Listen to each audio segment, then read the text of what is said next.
Whalawhalahi atu, hane e tau whala talo tutupu ke lata mai awhia whinei.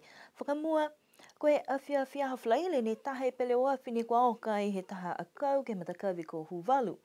Ne talahau wai he whahinga haua leo leo, kua tau se ngai a whala tau kumkumianga ke i loto nui kakano ne kua tupu ai le kua nei.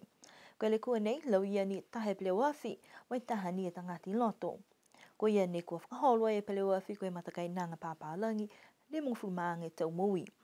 Ne hoho kua atu ai e tau leo leo moi whala tau tangata lang matai, mai he whahi malolo seno ke lang matai atu ke ia nei. Kua pehe mai alo tōru kua uhoa ki hako nā kaipa ki alahi. Ne tātua e tangata nei ke he whalinga ngāo, me le wiki atu ke toa e ke kafo, kai pehe mai hane whai luka uka mai e ia. Kua whakatu mau e tau kumkumiang he whahinga ho leo leo tō kisia, koe whai hokotaki na kai po ke whakahala ke ia nei. Koe a whaa ko Evan ke he tau aho kuku kua mole ni lahi e mas ngalea ke he whalu motu tata mai. Koe whakahiko he a whaa ko Evan ne tōgi i Samoa ne lau ia lahi fōke motu ko Fisi. Koe tau hakotaki kua mua mai tō lahi e tokolong he tau tangata ko whehola mai uta he whalu ke no nofo. Whalu matakawi fōki ha kua nā kai hangahanga mitaki e tau whale no nofo mo e tau maanga halu tōru. Nā kai whetangata kua mase he mua mai he tau hokotaki, kai lahi tau mena kua malona me nā kai mitaki ki he motu, o le fōke taha mtakau langmatai ko he Red Cross ke he tau tangata i whafo hawhisi, ke langmatai atu ke he motu. Koe motu ko Samoa lahi fōke mas kalea halu tōru me hongfu mau e tangata ne kua nā kai la moa ia, walu kua mamase he tau hokotaki. Lahi mas kalea ke taoni ko apia mo tau maanga tātaki ai, ha koe vai lahi koe vai singano ne pā, mai longe tau mena kua tawhi mo tau koloa. Nā kai la whai malolo hila, nā kai whai vai mo tau lai ni telefoni. Koe mga honei hane whai lali e tau matakau ngahua, he wakatu whono ke lang matai ke lau tōru ne kua mas kalea. Pehe lilifu pale mia he motu ko toke tālangi, kua whakawhano taui e tau manatu whakatu ke he motu, ke tau motu ko Samoa mo Fisi, ha koe tau le kua tupu whakaofo. Amna ke leo taongo niwe, ke asitupe ke he radiothon, ke lang matai atu ke he tau mas ke lea nei. Koe le kua moe pamu vai i vai a ke he a whaiumu kua ki sia fōki koe fuafua ni e vai he tau tangata ke moa. Tahe menen kua non ke i ha koe a whakatata he maanga ko vai a pungi. Pe he takitaki ala ngahua vai ko Andres Johane, ngahua e tau tangata ngahua vai ke he le kua nei, kai amana ki ke tamai e taha wala ke lang matai a ke pamu vai he wakalele ke hawhalaile. Koe mga honei fōki whai lang matai a tolo tōru ke he tola vai he maanga, mua atu ha koe a whakatata pungi, amana ke lo tōru he talahau e Andre, ke liwa ke vai ke tuanga mitaki, ke moa e wala he pamu ke tausi. Koe mga honei fōki ko tātua ai he peleo tā masiafi, ke whakapuki ai e tola vai he maanga. Kua mana ki tuai e tau mamatua motua he motu ke moa e taha tutongi mai he whakatuwhano langa taha ke lata e moe whakawhiawhia Kerismasi. Pehe lilifu pale mea ko toke tālangi whai tope taha whakaharuanga sikimna ia ne kua manako ke whakatautonu ai e tau mamatua tupuna he motu. Iei taha whakatautanga ni tausi, hako tupe boa mai hako e hamo tūrua lali a e matakau NPNC. Ke whai tupe ke bo mai e he mōne whakafua e matakau e NPNC tuai, ke matakau fūni. Si lahi whiawhia hako mai ke whakaonga e taha whara tupe i, ai whakaonga usi, e mauni tau matua whakau. Ne ke behera tu, me hana mai usi, takataha maa, ke lau matai ke whuru mahua tu, kai lahi whiawhia hako ako te rie, e ka banate mga pungi, ke fōke te tahi seo tāra, nanga taha ni e te tungi, ke lata e lisimens ni, ke lata e mtu matua whakau hata tu. Lata tui ni ke whai mena pihia lau tu, he haka turahu. Si i roi au tō whai tāra mai whuru, hai manai, ai whakau ni mori. Ke te matua hei e, la viaki mai e te tūru, ke hoko mai ke maa nei, se lai whiawhia hako mai ke whai tama mena tosi, tahi seo tāra. Ke lau matai e ki hara tūru a tau whakatau, he Christmas nei. Koe tupe nei, tō moa ni tunga whamahani ki he tau tupe tutungi. Koe whakaholoanga ngā hua whakamahani ke lata me tau whānau aonga tokolunga kua whakatumau ke whakahoko langa ua he tau. Koe whalu whānau kua kamata tuai lau tōle tau whahitapu kua mole, ka koe lau lahi kua kamata ke whahitapu nei, ha kua whakausi tuai e tau aonga. Ne tala hawa he Chamber of Commerce koe whakaholoanga nei, ni kua tausi ai ke mai ke laumatai atu ke he tōlungu furu matahe whānau aonga mai ta whahenga hongwhamaua mai hongwhamatōru he aonga tokolunga. Koe kakano ni ko tausi ai e whakaroa nei mo puhala ke whakako ai e tau whānau ke tau puhala ngahua kai ke kua usi mai he tau aonga. Whakamahani ai fōke ala tūl ke manamana atu ke he halu tūla tau momo i ngahua anu eha. Koe manako fōke ke whakahoho ala tūl ke watu ke he tau whahi ngahua i whawhai whakatuwhanu ke tau pisinisi. Mai koe mga aho nei hai ai whala tau whānau ke he St. Joseph Mechanics, Stone Solutions, Double M, Whaletupi BSP, Swanson's, BJ Hardware, Niuean Hydroponics, Niuean Rentals mai Janus, me whalu foki. Ne hoho kua tuai hao nei mai whakatutalai me whalu whānau, hangau ia ke halu tūla tau ngahua. Koe hamo e mai ke roa whalu mamanga hangau ia koe tau puhala ki ngoi lote peng. Mai ke lamatei tu tangata, ka mai ke bank, tunge customer services, mo e lamatei haku tau tangata ni ngahua o lamu au. Nako ke ngahua nei ke improve tau driving skills aku mo e ke tō walawam noka mo e vestohui noka si tausi. Kua ilo he ke vestohui si whakawhau mawhisi mo e tō whakato mtoka, tō walawam noka. Ko hingo e ono noanga ke lato me hawa mui ngahua kei ke osi mai he aonga? Naka ilo ia ka tō ilo e tau kau.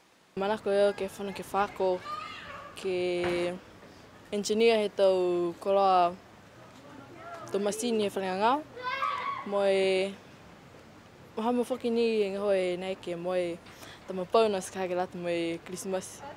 Kai hai ai whoki ni whala lau tōru ni kua nākai mo e tō pisinisi ke tō whahini kua manako ki ai, mo e kua oa tuai ke ngahua ke whalua tau la ngahua e whaktuwhono tū nge whahingo whanua, whahi malolo hila, whahi ngahua moa mo e whakawhanwhekau, Crown Law pia i whoki mo e whahi ngahua whakpuloa. Ne tala hau ai he chamber kua lahe manako he whalu whanau whoki, ke kau whakataha e ke whakaholoanga nei, ka kua mai ke ni alo tōru ke whakangahua, whakamahao ni ke he tau whanau aonga tokolunga, ha koe tau puhala mo watupe. Koe tau katoatoanga he whetoko, hoka tau ko whakahoko ai ke whahitapu kua mole ke he Claytons ke lata mo e tau Sampiani he motu, ka mā te whetoko mo e tau matakau he tau whiwhene ke moa e tau tutuanga ua mo e tōru, koe matakau taha ha Pasifika mo e matakau Country Club. Kau tūni a Pasifika, koe mena ia koe e tau tutuanga tū taha Claytons, tū ua Pacific Way, wai tū tōlu ai a Country Club. Ke lata me matakau he tau tangata tāne, tū taha nuku tū ua Country Club, mai tū tōlu a Joanna's.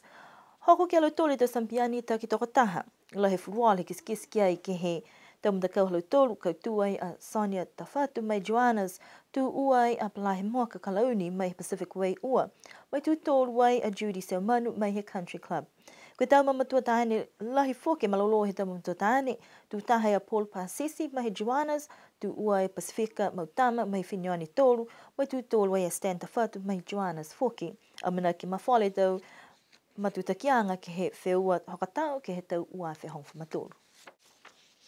Kua hawhangi tuai e whale a kua he maanga kua makefu ke hawha iumu e kua male ki se da matakainanga ni kua langmatai ke he tau ngahua ke whale, piha malu tōlu ni kua hoku mai ke kau whalataha ke whakahoruang he aho. Tau whakamatalanga taki taha mai he tau kui, mai tau mana tu whakakese he lirifu pale mia he motu, pihia ke he ulu motua, mai taha. Tau mamatua makefu ni kua hoku mai pawaki ke lata mai aho.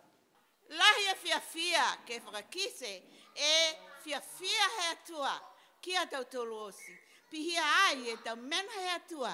Ma tau ka pisinga. O wei tu lo, wa eka whoki au. Mohu kui, he maanga whakaele hele. Ha tau tolu kwa whare ka hoa tua. Ne toeanga ia e motua. Koe warunga fuma ua tau i o kalana mo niue nei. He maanga ma kefu whare ka hoa tua.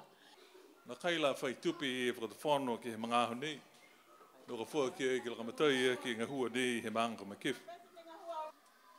Kai whakakisi e tupi hei nei. Lahi e tupi e whakatawhono no ka fua ki. Taranga ki e whare tap. La kamatai ki e maanga nei. Se mona he whangia e whane tapu. Mō ai tunga he langona ai mtū. Ta hawara he tupe ne toi mai ai. Asi langamatai ai whoki. Ke kā mātā ki e ngā hua nei. Nā ka manako giei. Nā kai whakasikai eo. E tau whakatutaranga he mga ahoni o se e heta. Haka marona he tokoronga he tau whaitunga. Tau whare he tangata. Whare ke kehe he tamanga. Mui lori he whakatuwhono he mga ahoni e ke hoko mai whoki ke mga ahoni. Ke langamatai ei. Ke tausi ei e tonga hua. Ke tausi ei ke whakatatoka ei e tau tupe. Ke langamatai e ki te tangata he tau tūru o kautu. Hai e whokini ko e loa e mtūru. E tau tūpini ko whake he whakatawhono ke Egeresia Niuean. Ke langamatai ki esi hake e tau tūpe. Ke langamatai e ki te mamatua a whaka tau tūru. Moe ha tau tūru o tanga hua ke lata ai. Moe ha tau tūru o tangata. He mutu nei. Ti lahi whiawhia he whakatawhono hoko mai ke langamatai bihia. Nā kai whakasikai eo e hākua o nonoanga. E kai ke ko nā kai hokosia e tau mena ke mō he aho nei. Ke lata ai mui tau ngā hua na ko tausi ai. Tō nono e whakatawhono ke langamatai anga. Hakamana bihia duai ni e brang eo ke Charlie.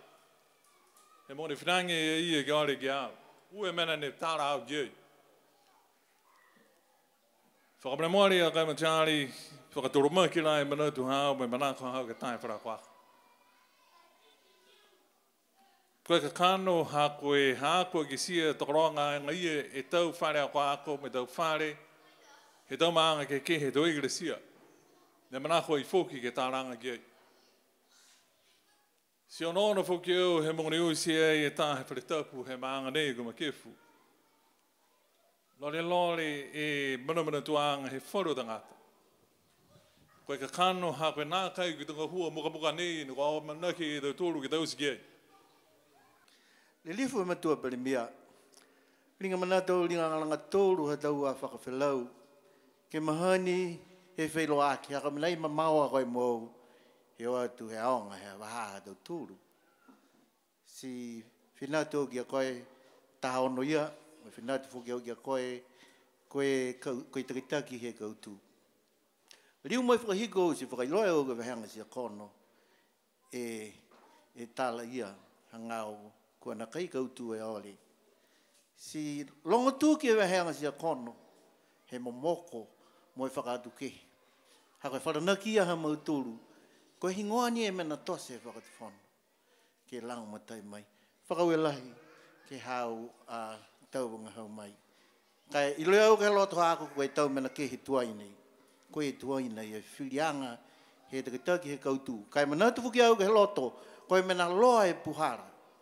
Loa e puhara ma makefu. Koe ngā hua nei ia. Whai ngā hua ngai ani a makefu, ke he tau longa ne toi mai mua. Sia na kai koe osi aia, kai manatu au nā kai. Hai ai e tomo ngahi mua, ni ke liu fuke maanga ke ore ke taha langu matayanga. Koe mena ia ne mana manatu whakatoko lalo pihe au. Tahani au ako a ore whakahiko atu mahakua matua pere mia he kautu. Kai ke na kai monuina ha mauturu. Tau mena maua he aho. Si whai tama mena tose ne toi. Whakamore lango matai mai. Tuku fōke tau whakau e halu tōru kua whakamatala ki he tau malolo he maanga. Moi tau lang matai osi he tau tangata ki he whakahaluanga. Ha makefu whale ka hawatua. Whakau se whakahaluanga he maanga. Moi tau kuri whakawhiawhia.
whakausi mahina ia e tau wala tala te tupu ni ka mō mai ka lata i mai awhiawhi nei amna ki whoki tō liu whakatoka atu e whala tau wala tala te tupu ke he awhiawhi atu ngoto. Ke no whā munuine pō amna ki whoki ke hohoku atu ke a whakatata he maanga kuwa ia ke a hapungpung.